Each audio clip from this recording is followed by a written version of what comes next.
Assalamualaikum warahmatullahi wabarakatuh. Semoga teman-teman semua dalam keadaan sehat. Amin ya robbal alamin. Timnas Indonesia akhirnya mendapat tambahan amunisi yaitu Miliano Jonathan yang sudah lama sekali dirumorkan akan diproses naturalisasi dan saat ini sudah direalisasi bahwa kemarin tanggal 15 Ketua Umum PSSI yaitu Bapak Erick Thohir telah menyerahkan dokumen kepada Kemenpora yaitu Menteri Dito Aryo Tejo untuk diproses naturalisasi secara lanjut dan nantinya tentu diharapkan prosesnya pada sidang di DPR nanti juga akan berlangsung cepat ya karena sudah mendapatkan instruksi juga dari Bapak Presiden Prabowo Subianto dan nantinya akan dipercepatan melakukan sumpah WNI. Mungkin sumpahnya ini akan dilakukan di kedutaan besar ya. Dan tentunya diharapkan Miliano Jonathan ini bisa menjadi pemain tambahan bagi tim nasional Indonesia untuk bagaimana nanti tim nasional Indonesia menjalani kualifikasi Piala Dunia ronde keempat yang akan berlangsung di Saudi Arabia, di mana kita sudah tahu semua bahwa Indonesia tergabung di grup B bersama Saudi Arabia dan juga Irak. Dan tentunya Miliano Jonathan ini pemain yang masih sangat muda, kelahiran tahun 2004 ya. Jadi usianya ini sekarang 21 tahun. 21 tahun, maka proyeksinya ada dua ya.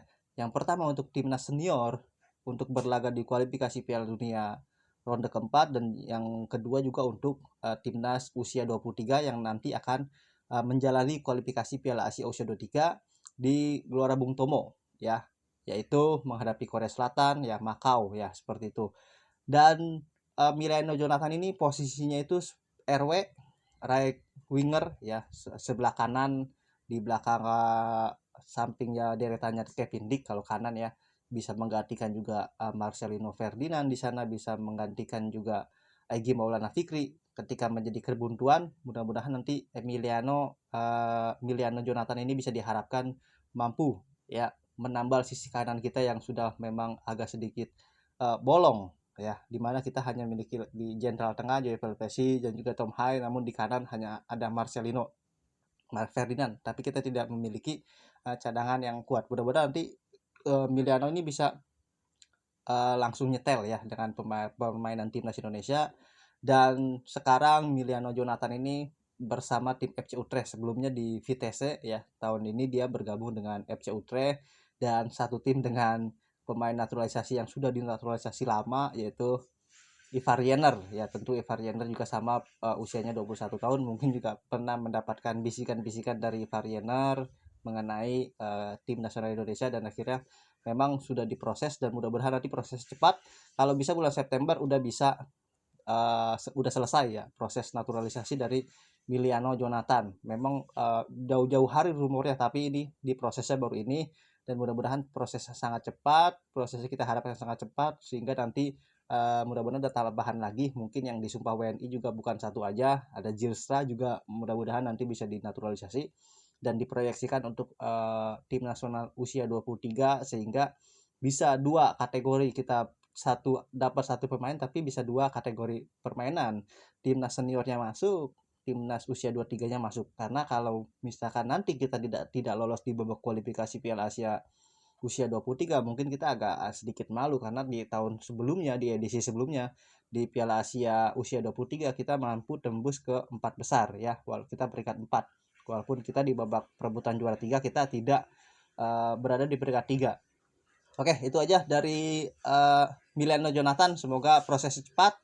Dan tentunya kabar terbaru dari PSSI juga mengkonfirmasi setelah banyak rumor kapan sih timnas Indonesia main lagi di FIFA Matchday. Tentu jadwal FIFA Matchday itu di bulan September. Nanti kita akan bermain di tanggal 5 dan juga tanggal 8 September, awal bulan banget ya. Ya kurang lebih tidak sampai sebulan lagi, hanya beberapa hari lagi aja. Dan bermainnya itu nanti di Gelora Bung Tomo, Surabaya. Ya, setelah kita keliling-keliling Sumatera kemarin di Piala Kemerdekaan, kali ini kita ke Surabaya, Jawa Timur untuk menggelar pertandingan FIFA Matchday menghadapi dua negara ya, yaitu tanggal 5-nya kita menghadapi Kuwait, tim dari Timur Tengah, dan keduanya kita menghadapi Lebanon, tim dari Timur Tengah juga. Jadi ini lawan yang sepadan, yang cukup untuk uh, mengukur ya bagaimana permainan dari khas Timur Tengah ini, karena lawan kita di grup B kualifikasi Piala Dunia ronde keempat ini adalah Arab Saudi dan Irak, maka kita ambilnya Kuwait dan Lebanon tentunya untuk mengukur, dan mudah-mudahan dari Jonathan Miliano bisa bermain di FIFA Matchday agar bisa bergabung lebih cepat.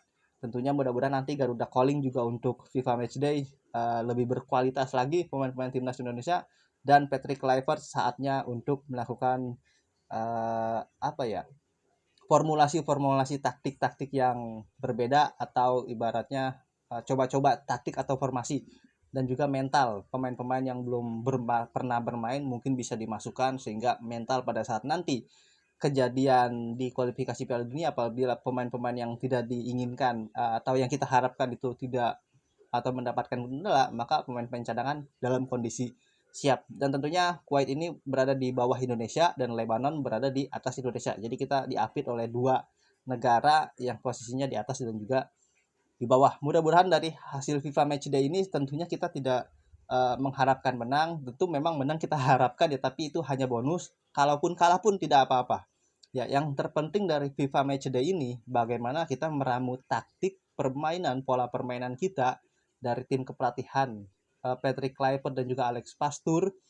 Apakah kita akan menggunakan pola 5 back atau 4 back atau 3 back, atau kita bisa merubah formasi tersebut di saat berjalannya pertandingan, dan pemain-pemain mana saja yang akan cocok diposisikan oleh nanti pelatih Kluivert. Itu yang terpenting adalah seperti itu ya untuk FIFA Matchday. Jadi bukan kemenangan yang diincar, tentu kemenangan juga hasil yang sangat penting untuk menaikkan mental, tetapi bagaimana kita melatih mental dan juga stamina, bagaimana juga nanti pemain bisa memahami pola taktik dari permainan yang diinginkan oleh Patrick Kluivert dan juga Alex Pastur dan juga Danny Lanzat. Intinya dari tim analisis.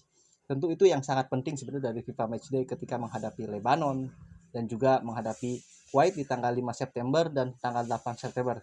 Teman-teman silahkan nanti tulis aja di kolom komentar mengenai Miliano Jonathan dan juga FIFA Matchday kali ini. Apakah kita perlu kemenangan di FIFA Matchday atau tidak perlu? Yang penting bermain dengan sangat bagus, pola dengan sangat bagus, bisa mencetak gol dari semua lini. Kalau di era sebelumnya di STY kita bisa mencetak gol dari semua orang ya, back, tengah, gelandang, sayap, striker. Kalau memang di Patrick Kluivert ini kita agak sedikit kebuntuan ya, kita hanya bisa mencetak gol melalui oleh Romani saja, tapi dari pemain-pemain yang lain belum terlihat bisa mencetak gol. Artinya ada kurangnya alternatif pilihan untuk mencetak gol. Hanya tertuju kepada beberapa orang saja atau satu orang saja. Mudah-mudahan ya The Professor, tim kepelatihan analisis bisa meramu, meracik semua dalam FIFA Matchday. Tentu kemenangan bisa mengangkat, mendongkrak posisi kita di klasmen FIFA ranking. Tapi kalau tidak menang pun tidak apa-apa. Yang penting kita bermain sesuai dengan arahan dari Patrick Kluivert. Demikian, wassalam.